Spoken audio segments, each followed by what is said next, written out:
Por que precisamos pensar em ano velho, ano novo? A resposta a esta pergunta precisa ser apresentada muito cuidadosamente, especialmente por mim, que sempre me questionei sobre a expectativa de que o ano novo vai ser bem melhor. Sempre achei uma grande bobagem e até superstição a pessoa acreditar de que se começar o ano novo com roupa de determinada cor, ou então comendo um determinado tipo de comida, inclusive reaproveitando as sementes, isso venha a fazer algum efeito prático no decorrer do ano. Começar o ano com dinheiro na carteira, mesmo tendo um monte de contas em aberto, só garante que você vai começar o ano com dinheiro na carteira, não que vá terminar o ano com dinheiro sobrando. E mesmo deixando de lado as expectativas supersticiosas, o que nos leva a pensar que o simples fato de olharmos para o calendário pregado na parede e não vermos mais o tão aguardado 31 de dezembro tornará tudo diferente no 1º de janeiro. Existe mesmo diferença entre dias e dias? Pensando no tema, eu resolvi ver o que a Bíblia diz a respeito. Por um lado, ela diz que todos os dias são iguais. Todos eles devem ser vividos com a mesma intensidade e propósito, como está no Salmo 118, verso 24.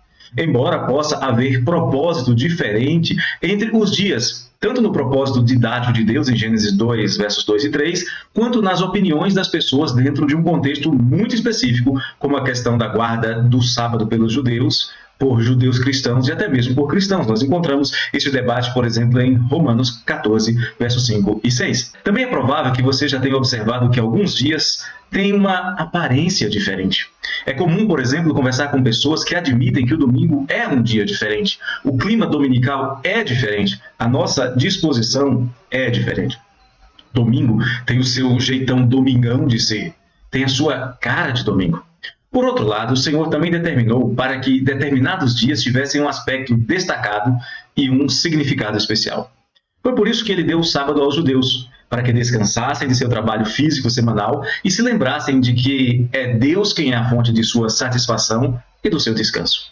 Deus também deu os dias de festas para que eles tivessem oportunidade de cultuar a Deus como uma nação e se lembrassem de que a sua existência era devida unicamente à providência de Deus através dos seus grandes atos de livramento, como na Páscoa, Êxodo capítulo 12, verso 14. Nós precisamos pensar em novo dia, novo mês, ano novo, simplesmente porque isso está na ordem da criação divina. E mesmo com o pecado, nós não estamos totalmente fora desta harmonia da criação.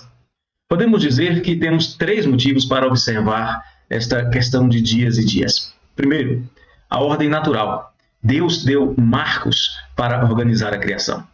Tudo isso nos mostra que realmente é o propósito de Deus que nos alegremos em todos os dias que Ele nos deu, mas nos lembremos que Ele próprio quer que atendemos para alguns momentos especiais nas nossas vidas. Dizendo isto de outra maneira, Deus nos deu dias diferentes dentro do nosso calendário para que tenhamos marcos e memoriais em nossas vidas.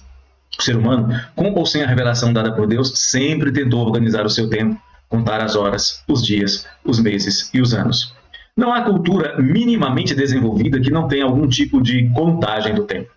Talvez você desconheça que a contagem dos dias e das horas já foi diferente em alguns lugares do mundo.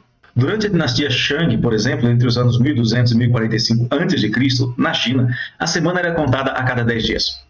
Já os oficiais da dinastia Han, entre 206 e 220 d.C., descansavam a cada 5 dias, mas logo o descanso voltou a ser a cada 10 dias durante a dinastia Tang, entre 618 e 907 d.C. Os meses eram divididos geralmente em 3 semanas de 10 dias, chamadas de superior, medial e inferior. Alguns dias eram acrescentados ao fim do ano para completar o ciclo solar. No Egito, a semana também era de 10 dias, 3 semanas por mês, mais 5 ou 6 dias ao final do ano.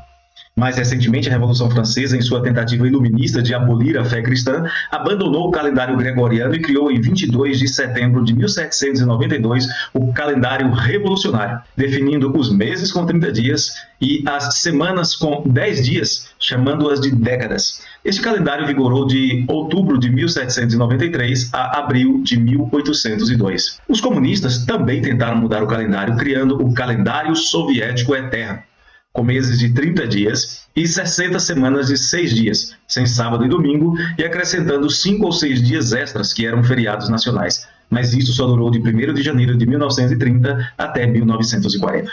Nada disso perdurou porque não passava da loucura humana querendo sobrepor-se à sabedoria divina. Todos foram abandonados porque não obedeciam ao plano de Deus na criação. Deus não fez nada sem planejamento e não deixou nada ao acaso. A semana tem 7 dias porque o Senhor quis que fosse assim.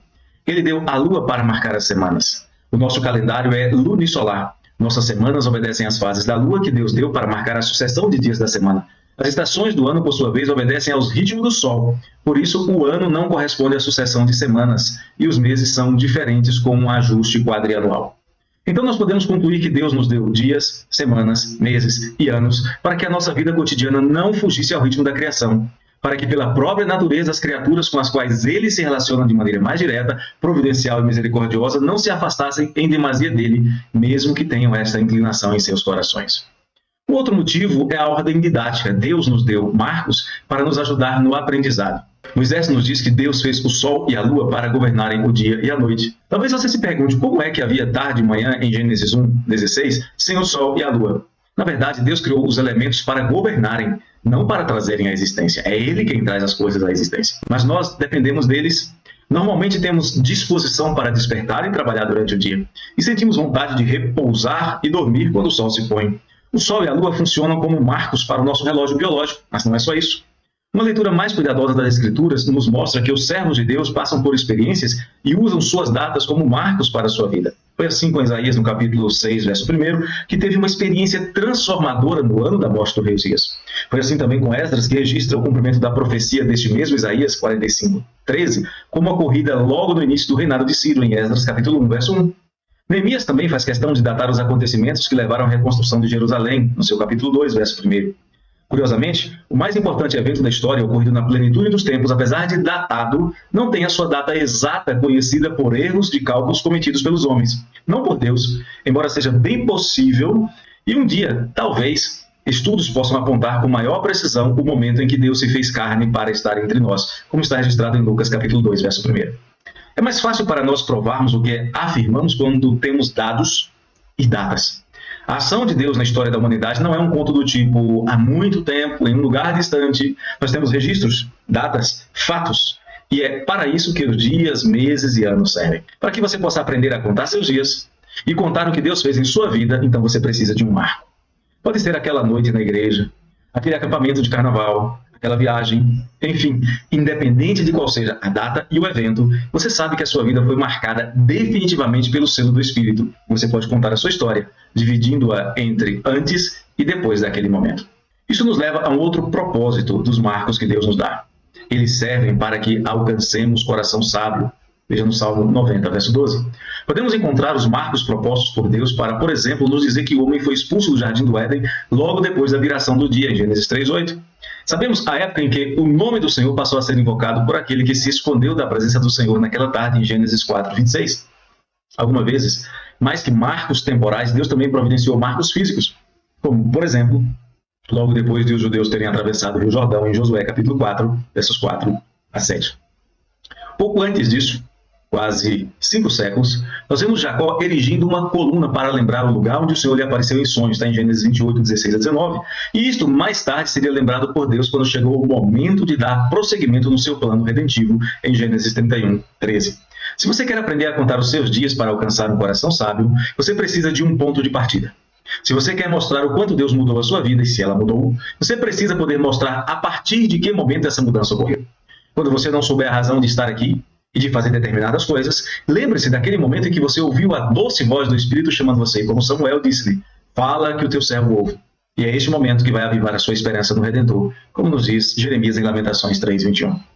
Na verdade, é tolice desprezar os marcos que Deus estabeleceu. A partir destas considerações, agora que sabemos que os marcos foram dados por Deus para organizar a própria criação em sua ordem natural, foram estabelecidos para servirem de instrumento de ensino para o seu povo e ajuda-nos a não nos esquecermos da razão da nossa esperança, nós sabemos que não podemos desprezar os marcos. Talvez você não tenha pensado nestas coisas, mas elas são importantes, porque existe um dia especial para se tornar um marco em sua vida. Se você olhar o calendário agora, você vai encontrá-lo facilmente. Este dia de um novo marco não pode mais ser ontem. O ontem já se foi. O ontem já não existe mais. Nada de saudosismo pelo que se foi e já não é. Nada de lamentações pelas oportunidades que foram desperdiçadas, pelo que podia ter feito e não fez. Não é possível voltar a fazer. Esse dia também não é o amanhã. O amanhã não existe ainda. Você não pode fazer nada nele. Quem deixa para amanhã o que tem para fazer, pode vir a não fazer nada. É como o tolo que toscaneja e nada realiza, até que ele venha à sua ruína, como está em Provérbios, no capítulo 24, versos 33 e 34. Quer um dia que seja um marco na sua vida e seja acessível para você? Esse é o dia de hoje. Veja que a Escritura nos ensina e nos exorta a nos exortarmos uns aos outros para que não sejamos endurecidos e esquecidos de fazer o que é certo no dia de hoje. Está lá em Hebreus capítulo 3, verso 13. É no dia de hoje que você começa, que você fortalece, que você renova o seu relacionamento com Deus, ou que você endurece o seu coração, como vemos em Hebreus 3,15. Sua nova vida pode começar hoje, ou nem mesmo um novo dia de um novo ano vai mudar absolutamente nada na sua vida. Comece hoje. Um abraço do coração do pastor.